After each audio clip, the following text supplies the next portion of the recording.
है और उसको उसके लाभ कैसे ले उसकी जानकारी सर हमें एक विधिवत रूप से बताएंगे।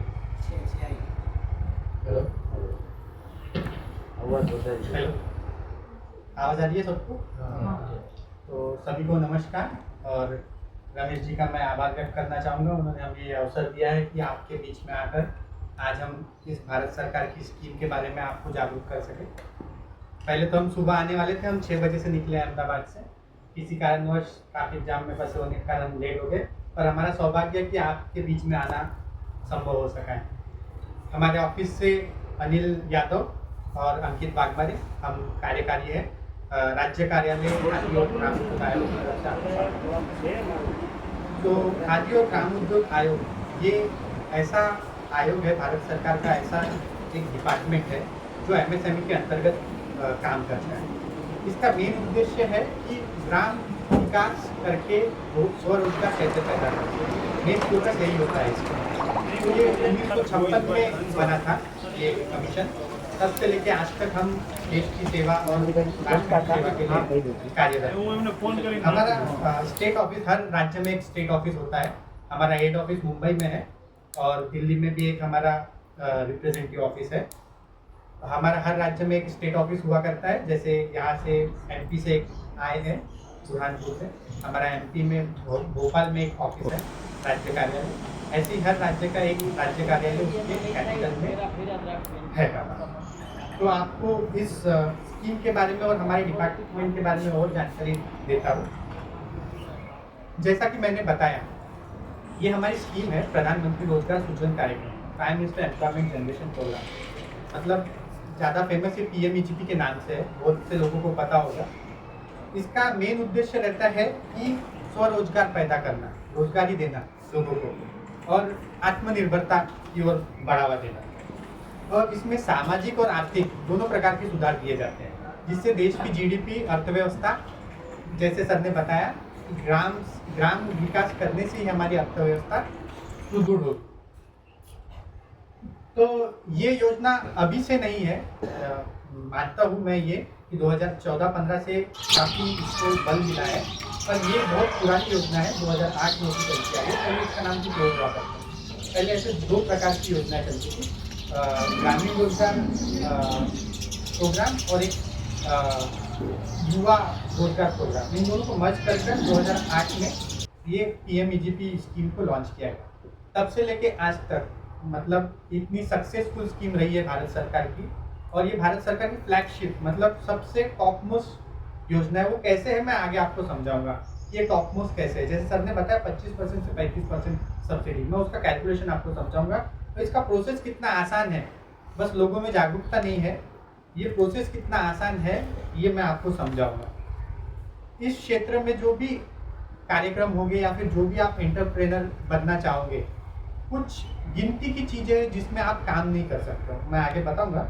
वो नकारात्मक सूचियाँ क्या होती है, नेगेटिव लिस्ट क्या होते हैं, वो छोड़कर आपके पास कुछ भी आइडिया छोटा सा छोटा, उसमें आप बड़ा काम कर सकते हैं। जैसे कि हम जब यहाँ आए थे, हमारे दिल्ली के ऑफिस से हमसे बताया गया था, हमारे डायरेक्टर सर है, हमारे चेयरमैन सर के लिए है महेंद्र कर सर, पहले वो नागपुर में हुआ करते थे, मैं उनके अंडर काम कर चुका हूँ। उनका एक दिन मुझे कॉल आया, तो उन्होंने कहा कि ऐसा ऐसा एक संस्था है जो इस गौ रक्षण और गौ के जितने भी उत्पादन है उसके ऊपर काम करता है, आप एक बार अपने सर के साथ देख के आइए। हमारे राज्य निदेशक आज आ नहीं पाए, वो थोड़ा बाहर है।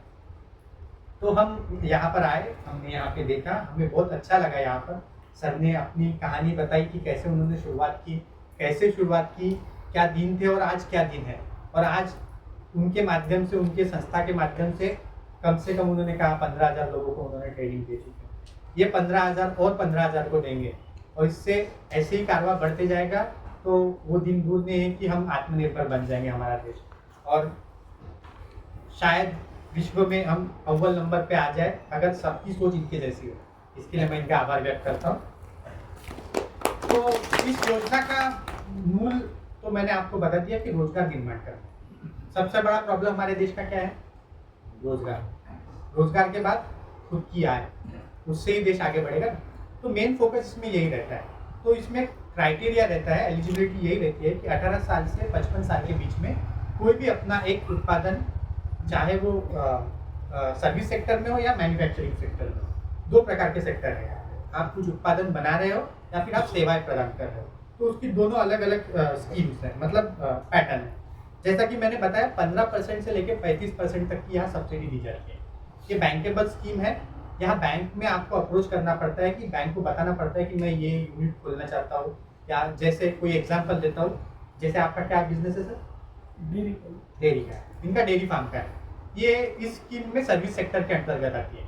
अगर डेयरी फार्म में करना चाहते हैं तो 20 लाख तक का मैक्सिमम लोन लिमिट है, और अगर डेयरी फार्म के और प्रोडक्ट बनाना चाहते हो, वो मैन्युफैक्चरिंग में है, वो 50 लाख तक का लिमिट है उसका। तो आप कोई भी नेशनलाइज बैंक, जो राष्ट्रीयकृत बैंक है, या फिर जो भी उस राज्य के बैंक आते हैं मीटिंग में, उनको मान्यता प्रदान की जाती है, हर राज्य के अलग अलग होते हैं, उन बैंक द्वारा आप लोन लोगे और आपको भारत सरकार उस पर सब्सिडी देगी। अब सब्सिडी का पैटर्न कैसे रहता है? मेन, जैसे मैंने कहा, ग्राम उद्योग, तो हमारा मेन फोकस रहता है ग्रामीण इलाकों पे, वहाँ पे रोजगार कैसे बढ़ाया जाए।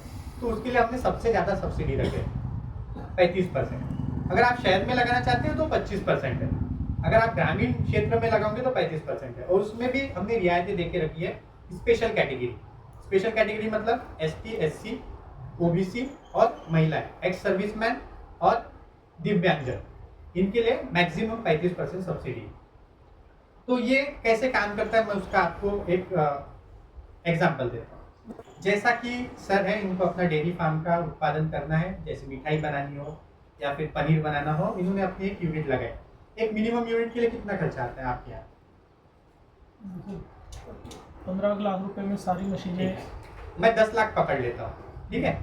10 लाख में एक छोटा सा यूनिट जो आपके तहसील में या ब्लॉक में चलाना है आपको, तो 10 लाख में एक मशीन, आपका एक यूनिट सब बन जाएगा। उसमें क्या क्या कवर हो सकता है इस स्कीम के अंतर्गत मैं बता दूँ। अगर आपकी खुद की ज़मीन है तो आपको वहाँ शेड बनाने के लिए, ऑफिस बनाने के लिए, प्लस आपका रॉ मटेरियल, और आप जिनको रोजगार प्रदान करोगे उनके लिए आपको पैसा मिलेगा, ठीक है। मशीनरीज के लिए पैसा मिलेगा आपको। अब 10 लाख में अगर स्पेशल कैटेगरी में आते हैं और अगर ग्रामीण क्षेत्र में आपने यूनिट लगाया है, तो 10 लाख का आपको 5% स्वयं का अनुदान देना पड़ेगा, ओन कॉन्ट्रीब्यूशन रहेगा, ठीक है। तो 10 लाख का 5% कितना होगा? 50,000 आपको खुद का लगाना पड़ेगा, ठीक है। और बाकी 95% आपको बैंक लोन देगा। तो कुल मिला के कितना हुआ? 100%, 10 लाख। अब इस 10 लाख पे सरकार आपको 35% सब्सिडी देगी। 35% कितना हुआ? 3.5 लाख। और आपके खुद के कितने थे? 4,000। तो 10 लाख का लोन लिया आपने और 4 लाख तो सरकार की, मतलब आपका और सरकार का ही अनुदान रहेगा। तो आपको देना कितना है? 6 लाख। वो 6 लाख आप 5 साल में और 7 साल में, जैसा भी बैंक का जितना भी अपना शर्तें लागू रहेगी, उस हिसाब से आपको उस बैंक रेट पे देना पड़ेगा। अब सर ने जैसे बोला कि कोलैटरल फ्री, ये स्कीम कोलैटरल फ्री है, पर कुछ एक्सटेंट तक, कुछ हद तक। जैसे आप 10 लाख तक का लोन लोगे तो बैंक आपको कोलैटरल नहीं मांगेगा, बिल्कुल नहीं मांगेगा। पर अगर आप 10 लाख के ऊपर का लोन लेते हो, जैसे मैक्सिमम लिमिट हमारी 50 लाख है मैन्युफैक्चरिंग और सर्विस में 20 लाख, अगर आप 10 लाख के ऊपर का लोन लेते हो तो आपको कोलैटरल मांगा जाएगा। तो कोलैटरल में आप, जो आपके पास रहेगा, बैंक तो हमेशा सोचेगी कि मेरा पैसा वापस आना चाहिए, तो उसमें से तो 40% की सब्सिडी हमने ही दे दी, 60% उसको रिकवर करना है। तो उसके लिए आपको कोलैटरल मांगेगा, वो तो उनकी फॉर्मेलिटीज रहती है, तो उसके लिए आपको कुछ ना कुछ देना पड़ेगा। अन्यथा भारत सरकार की और एक स्कीम है हमारी, CGT MSE, वो MSME के अंतर्गत आती है और इसमें हम अप्लाई भी कर सकते हैं। जब हम ऑनलाइन एप्लीकेशन करते हैं तब हम उसको ऑफ किए, अगर हमने हाँ बोला कि हमें ये स्कीम का फ़ायदा उठाना है, तो भारत सरकार कोलैटरल की भी आपकी 80% की गारंटी लेती है। और उसमें एक शर्त रहती है, बैंक अपने रेट थोड़ा बढ़ा कर देगा आपको लोन। जैसे मान लीजिए आपको 9% में लोन मिला है, आपके पास कोलैटरल दिया, आपने 9% में मिल गया मिनिमम, ठीक है, पर आपके पास कोलैटरल नहीं है। मेन तो पूंजी ही रहता है कोई भी बिजनेस चलाने के लिए, आपके पास कोलैटरल नहीं है, आपको बिजनेस चलाना है, आपकी इच्छा शक्ति है, तो उसके लिए भी सरकार ने एक प्रावधान करके रखा है। अगर वो आप स्कीम के अंतर्गत कवर होते हैं तो सरकार आपके 80% तक का कोलैटरल खुद वहन करती है। उसमें बस बैंक अपना इंटरेस्ट रेट 2%, 3% से बढ़ा देगा। तो ये एक उपाय है उसके लिए। आगे बढ़ूंगा मैं।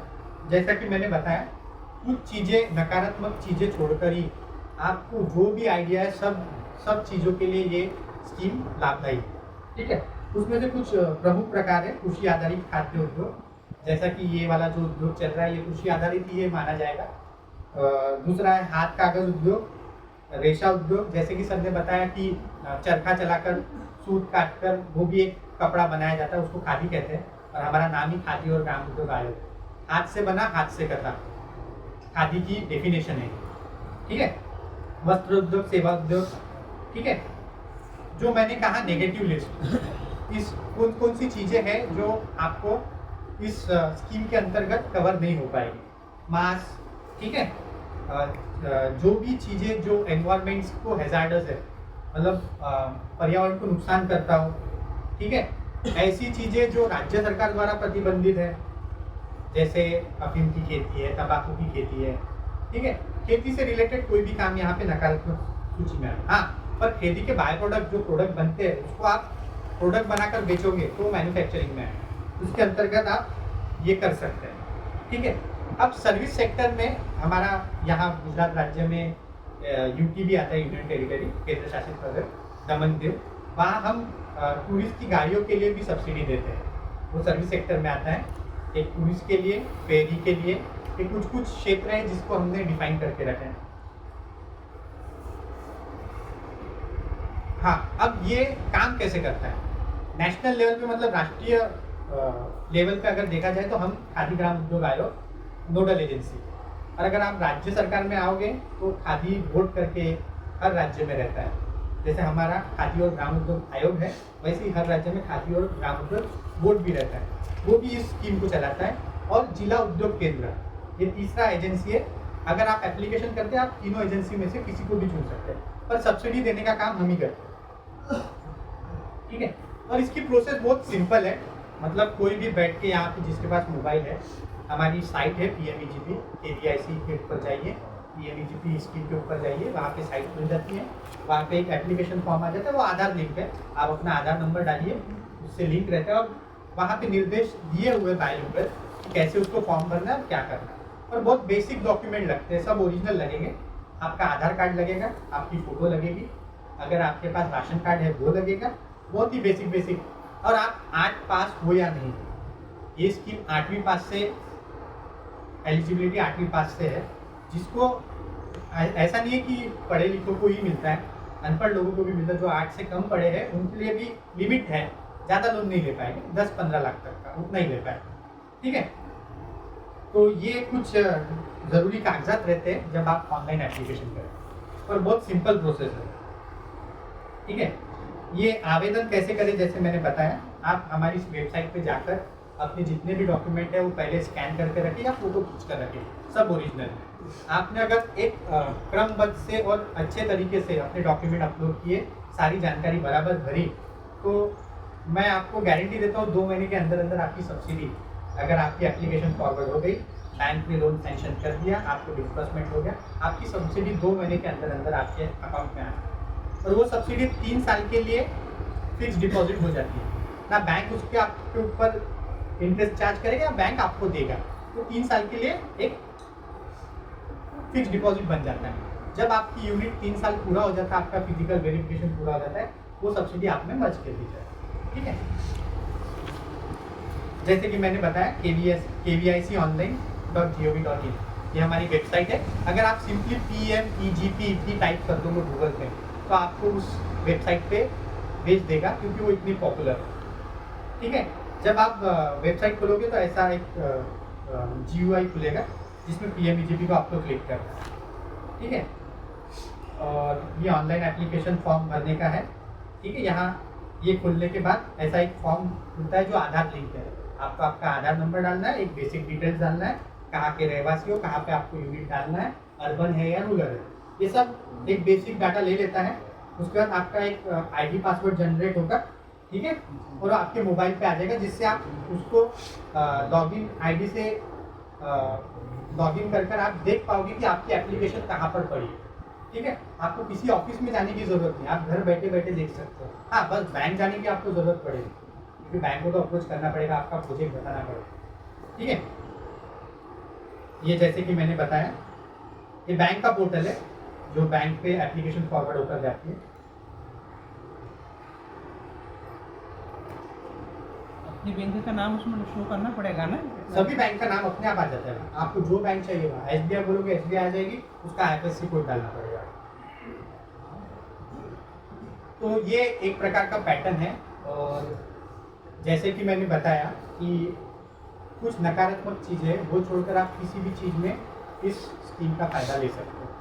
तो ये हमारा, इसके अलावा भारत सरकार जब आप PMEGP का लोन लेते हो या इस स्कीम के अंतर्गत आते हो तो आपको एंटरप्रेन्योर डेवलपमेंट प्रोग्राम के अंतर्गत ट्रेनिंग दी जाती है। उनको एंटरप्रेन्योरशिप के बारे में सिखाया जाता है, ठीक है, उसका सर्टिफिकेट भी दिया जाता है। अब आपने PMEGP लोन ले लिया तो आपको फ़ायदे तो मैंने अभी बता दिया कि ये, इसके अलावा भी क्या क्या फ़ायदे होते हैं। अगर आपने PMEGP लोन लिया, आपकी यूनिट अच्छी चल गई, आपका प्रोडक्ट अच्छा चल गया, 3 साल हो गया आपका, तो आप सेकेंड लोन के लिए एलिजिबल हो जाएगा। सेकेंड लोन में 1 करोड़ तक की राशि मिलती है जिसमें 15% सरकार सब्सिडी देती है, ठीक है। अब इसके अलावा क्या, तो इसके अलावा हम खादी और ग्रामोद्योग आयोग द्वारा नेशनल और इंटरनेशनल, राष्ट्रीय और अंतर्राष्ट्रीय मंचों पर एग्जीबिशन किए जाते हैं। अगर आप PMEGP लोन लेते हो और आपके प्रोडक्ट बनाते हो और हमारे PMEGP के अंतर्गत रजिस्ट्रेशन सर्टिफिकेट लेते हो, जैसा कि सर ने बताया कि आप भारतवर्ष में जितने भी 3 से 4 हज़ार हमारे आउटलेट्स है भारत सरकार द्वारा, भवन है, उसमें अपने प्रोडक्ट रख पाएंगे। ये जो खादी इंडिया लोगो है वो यूज़ कर पाएंगे आपके मैन्युफैक्चरिंग, तो एक आपको ब्रांड मिल जाएगा उस रजिस्ट्रेशन के द्वारा। तो इस स्कीम के अंतर्गत ही आता है। बहुत जल्द हम सर को भी देने वाले हैं, तो उसी के लिए हम काम कर रहे हैं। ये कुछ सफलता की कहानी है हमारे अहमदाबाद के आसपास के जो सफल उद्यमी हैं, छोटे छोटे लोन लिया और आज उनका टर्नओवर कितना है वो आपको दिखाऊंगा। ये आप कभी गांधी आश्रम आओगे, उसके जस्ट सामने उनका घर है, महेश भाई मिस्त्री करके नाम है। आप कभी आइएगा, जस्ट सामने पूछ लेना महेश भाई चरखे वाले कहाँ। ये हमारी PMEGP की यूनिट बहुत छोटी यूनिट थी, पर आज इनके बनाए हुए हाथ के चरखे, एक्रेलिक चरखे पूरे देश भर में जाते हैं। गांधी आश्रम में तो दिखते ही है, पर पूरे देश भर में जाते हैं, ठीक है। ये हमारा महसाना का एक यूनिट है। महसाना से कौन आया यार? ये हमारा महसाना का यूनिट है, ठीक है। तो इन्होंने अपना खुद का ब्रांड चालू किया था शरबत के मामले में। तो आज देखिए वो कहाँ पे है। सर इसके अंदर एक क्वेश्चन है। हाँ, मैं अभी सबके वही मैं बोलना चाहूँगा। अगर आपको कोई क्वेश्चन है तो आप पूछ सकते हो, उसका जवाब दीजिए।